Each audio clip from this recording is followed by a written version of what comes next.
Hey guys, welcome to this interesting session on Salesforce integration tutorial. Like always, let us start the session by knowing what are the topics we're going to cover today. So we'll start the session with a brief introduction to Salesforce, then understand what exactly is Salesforce integration. Moving on, we will talk about the layers and the types of Salesforce integration. Then we'll take a look at the things to consider before starting a Salesforce integration project and learn what are the advantages of Salesforce integration.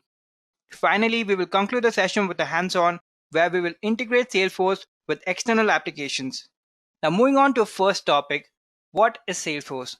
Now this will just be a brief introduction to Salesforce for people who are new to Salesforce. Salesforce is a cloud-based software company which provides customer relationship management service. Now customer relationship management means a strategy or a technique which businesses or organization uses to administer its interaction with its customer. It allows organization to manage the customer relationship and interaction through a single tool, which provides them a better customer experience and also improves business outcomes.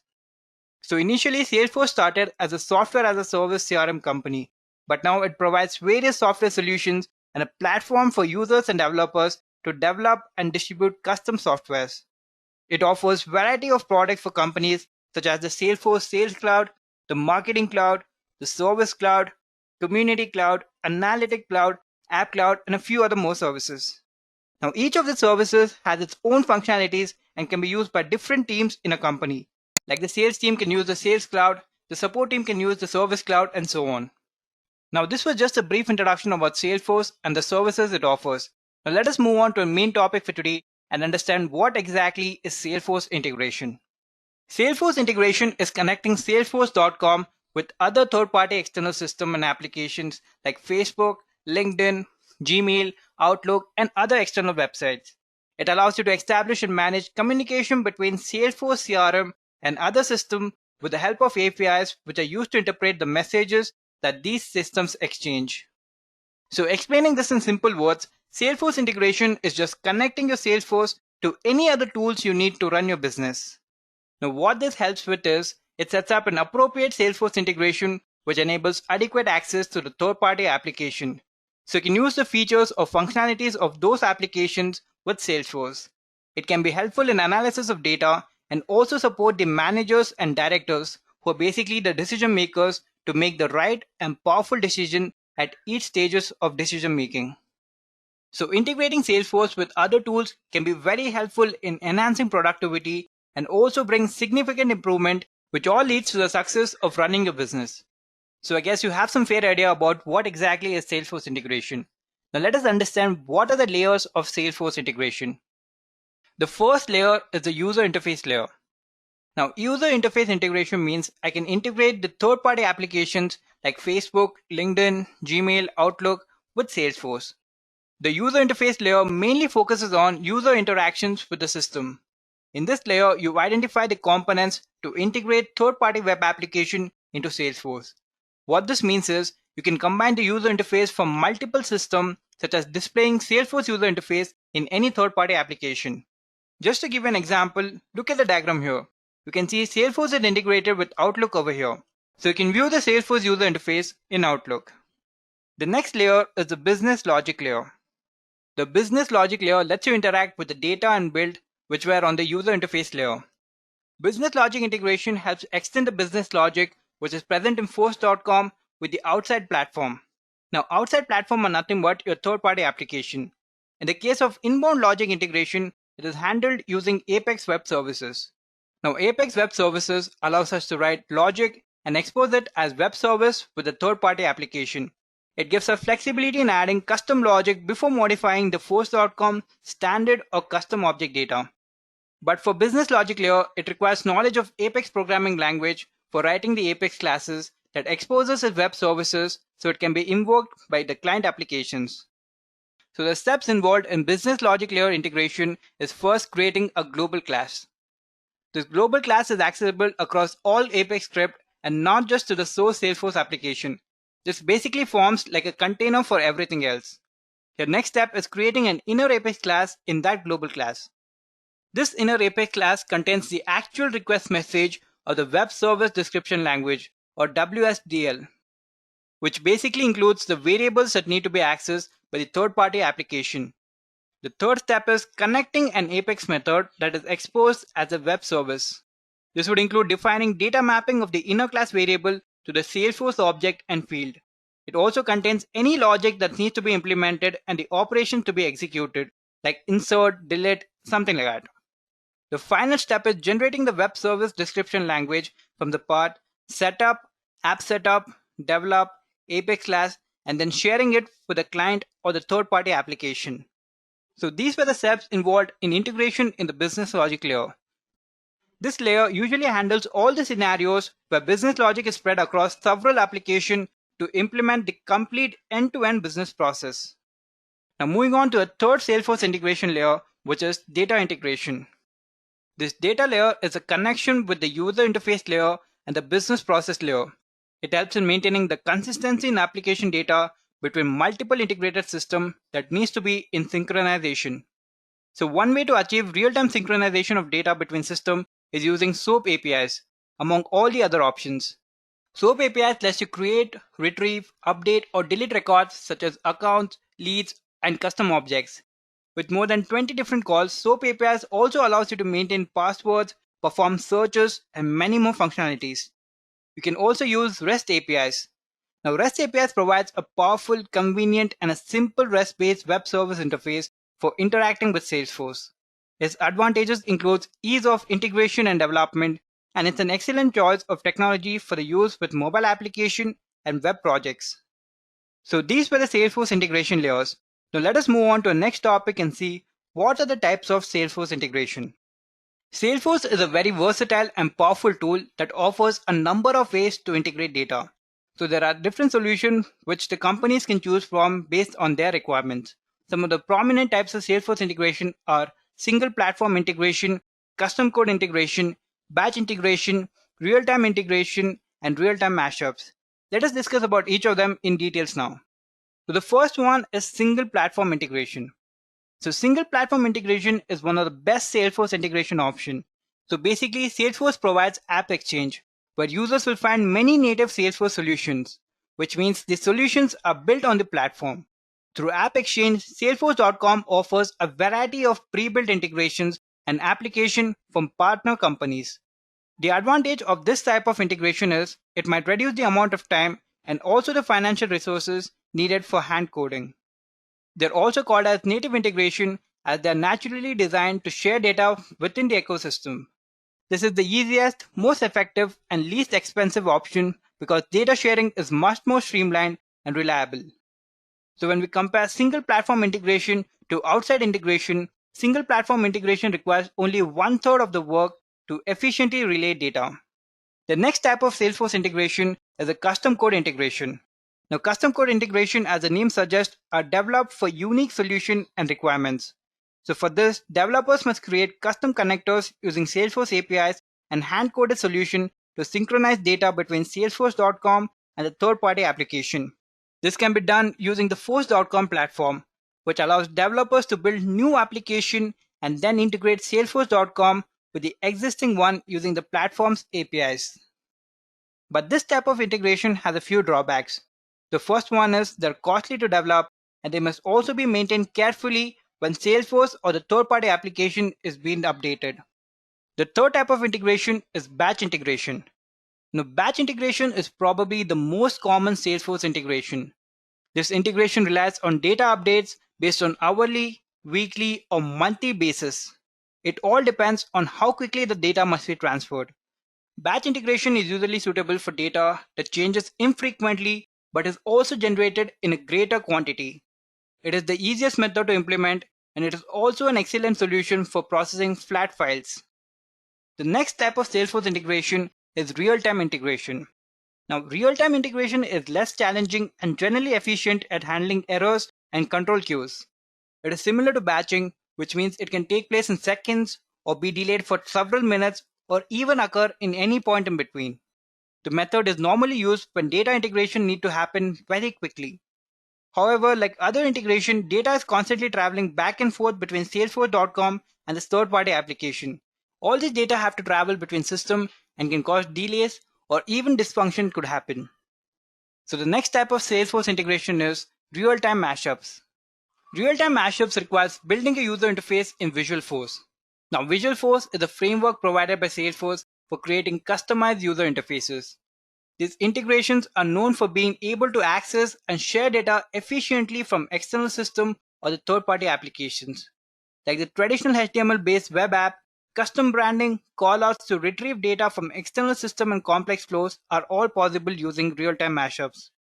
It is frequently used when immediate access to data residing outside of Salesforce is needed, such as retrieving multiple documents from several external systems. So these were some of the prominent types of Salesforce integration. So now I guess you have some idea about the types of Salesforce integration. So let us move on to our next topic and see what are the things you should consider or keep in mind before starting a Salesforce integration project. So the first point you need to keep in mind is the identification of the integration type. It could be real-time or batch integration. Real-time integration is the procedure of recording the data immediately as soon as it is created or updated. On the other hand, batch integration is the process of collecting data at a regular interval and not instantly. The next point you should consider is reviewing the API limits. The API limits shouldn't exceed 15,000 API calls per day. It is important because it helps in maintaining the optimal performance of your project. The third point is knowing about all the information which is needed to move data between systems. You need to have prior knowledge about the requirements and the steps to perform for integrating Salesforce with a third-party application. The fourth point is assuring authentication of the system that you're going to integrate with Salesforce. Next, you should reconsider design if you're using Apex to solve middleware issues. So in Salesforce, code-based integration occurs using Apex programming language, which comes with a powerful set of features that allows organization to create custom APIs and third-party APIs for some additional data. So with such additional features, many people try to use it as a middleware rather than an integration tool. So it can turn out to be a very serious issue as Apex is not designed for handling complex middleware applications. So you need to keep this point in mind. The next point is creation of custom APIs to call third-party APIs for additional data. Next, you need to understand when to move data to Salesforce. This is because allocation of data capacity comes with several licenses, and it is strongly recommended to get access to capacity planning and archival strategies before you move your data to Salesforce. The next things you should consider before a Salesforce integration project is you should know about the configuration options and also have understanding of performing integration on enterprise and unlimited data. So these were a few things you need to keep in mind before you start a Salesforce integration project. So with this said, let us move on to the next topic and see what are the advantages of Salesforce integration. Now, integrating Salesforce with different applications have their own benefits. Like integrating Salesforce with Gmail has its own set of benefits, then integrating Salesforce with Outlook has its own set of benefits, and so on. So in this topic, I'll just talk about some of the general benefits of integrating Salesforce with external systems. The first benefit is it offers all-in-one access. As I mentioned before, Salesforce can be integrated with various other third-party applications. So the users can access the functionalities of both Salesforce and the third-party application. They won't have to switch between systems to get what they need. They can stay logged into one system and get everything done over there itself. The next benefit is it increases the productivity. So sometimes job requires a lot of copying data to ensure it appears in all the systems. However, manually copying and pasting this task can sometimes lead to mistakes, and it can also take away most of your valuable time. But you can integrate systems to have automated checks and balance to ensure they have the same information. So the time spent in duplicating data will reduce, and you can spend those time in being more productive. The next advantage of Salesforce integration is it provides enhanced communication. So in a company, there is a possibility of one department being more comfortable with Salesforce while the other one preferring to work with a different system. Now, integrating the two systems allows each team to work in different systems they prefer while streamlining communication, which leads to more information being shared. Moving on to the fourth advantage of Salesforce integration is it automates workflows without any code. Salesforce integration will be beneficial since it automates many workflows for your organization. What this means is some tasks that are repetitive and require absolutely no human being to handle this can be automated using Salesforce integration. For this, sometimes you don't even have to code, you can just integrate your required application from Salesforce App Exchange. The fifth advantage of Salesforce integration is It can help you make better decisions. Better decision making is not possible when the data exists in paths. So Salesforce integration offers a complete view of the data, and that results in improved decision making based on a proper understanding of risk and the benefits. Salesforce integration offers streamlined data flow and relevant reports to improve your decision making with critical insights on customer data, which will help you make better decisions and take the best actions. So these were some of the advantages of Salesforce integration. Now let us move on to a final topic for today, which is the demo part. So we're going to see two demos today. The first one is how to integrate Salesforce with Outlook, and the next one is how to integrate Salesforce with Workbench. Now Workbench is a powerful web-based suite of tools which is designed to interact with Salesforce.com organization via the Force.com APIs. We're going to use REST APIs in order to integrate Salesforce with Workbench. So first let us search for Microsoft Office. Next, select all apps from here. It will be at the bottom. Now you have an option here called as add-ins. So click on that. Now this will direct you to a web page where there will be a lot of add-ins. So now you can just search for Salesforce over here, or you can just scroll down until you find Salesforce. You will usually find it under the popular Microsoft 365 column. So we have Salesforce over here. So we'll just click on Salesforce. So you can see Outlook over here, which means we can integrate Salesforce with Outlook. You can scroll down and read about Outlook's integration with Salesforce. Now this is a very simple approach. There is no need for any software to be installed or pushed or maintained. Here are some of the benefits of integrating Salesforce with Outlook. You can view all the contacts, leads, account, opportunities and cases which are basically present in Salesforce. You can view all of them in Outlook. You can use the functionalities of Outlook and Salesforce at one place. Now what would that do? It would increase the productivity. You can search and browse Salesforce record inside Outlook. You can create new Salesforce record including custom object records directly in Outlook. You can add emails and appointment to Salesforce record in one click, even when it is composing emails. And there are so many benefits of integrating Salesforce with Outlook. Once you've read through all this, you can just click on Get It Now.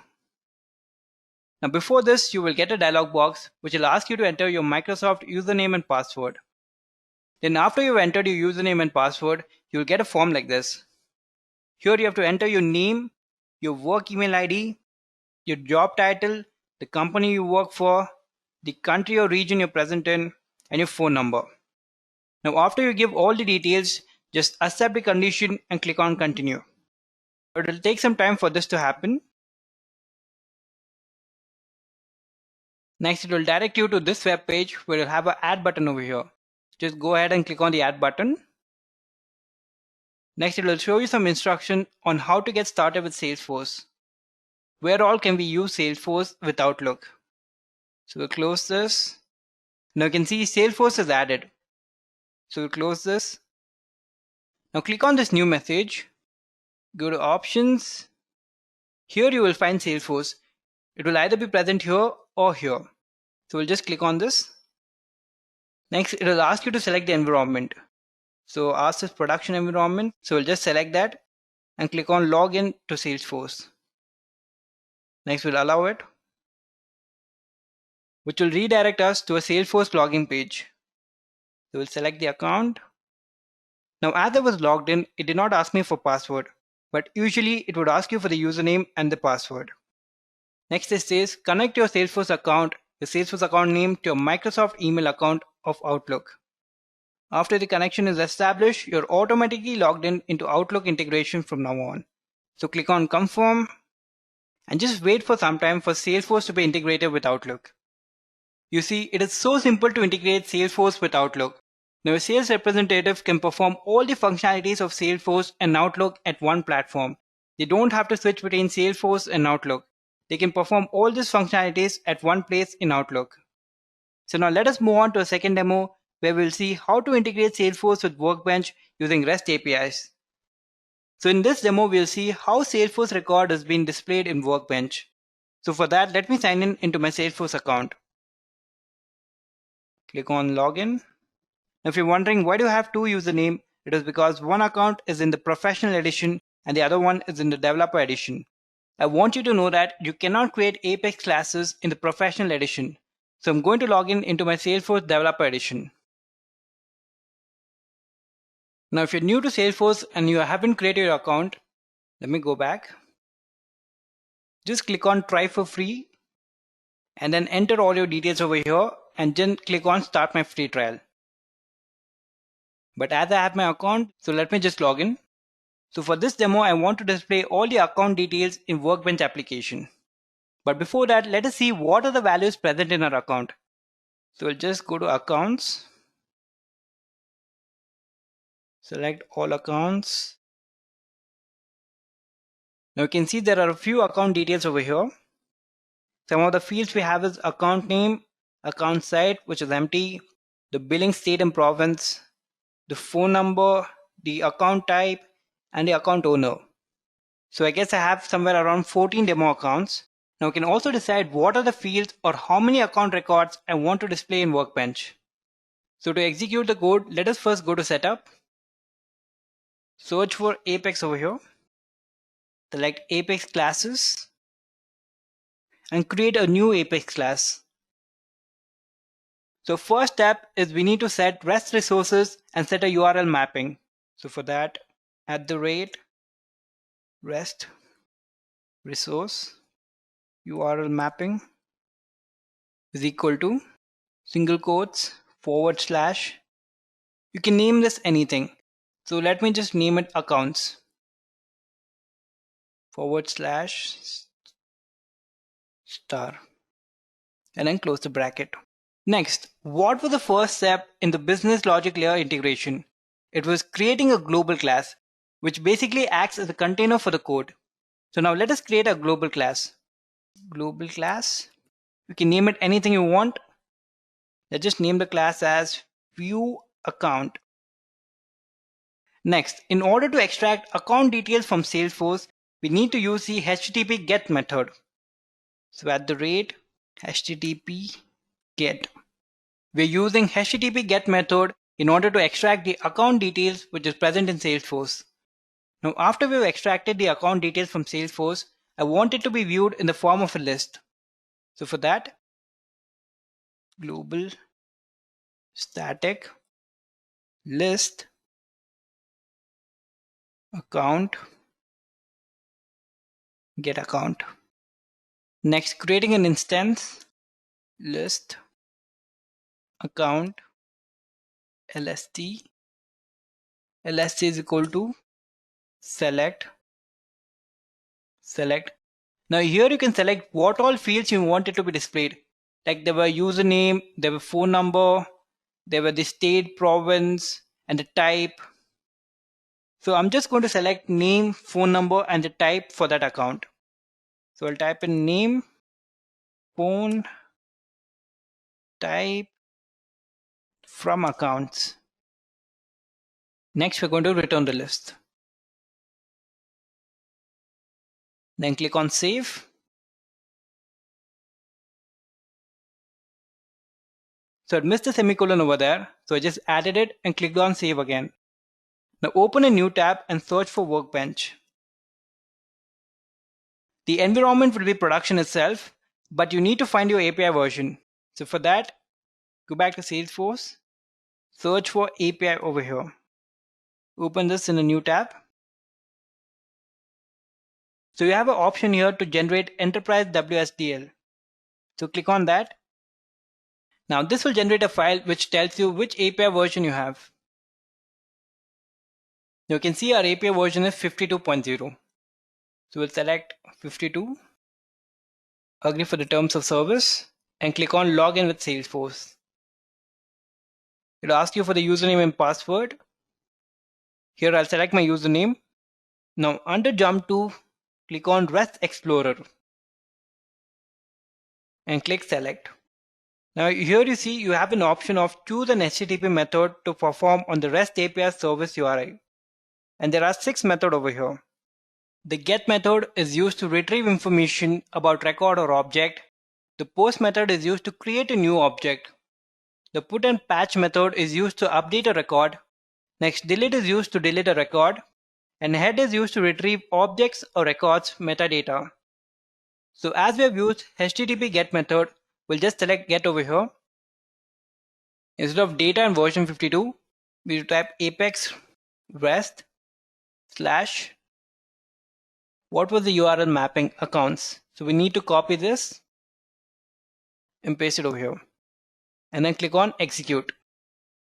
You can see all our 14 account records are displayed in Workbench. So when we select this, you can see the name, phone number, and the type. If you want, you can make any number of changes. You can make sure only the name of the record is visible, or you can make sure only the first 10 or the last 10 records are displayed. You can make many changes according to your convenience. So this was just a small demo to show you how you can integrate Salesforce with other applications using APIs.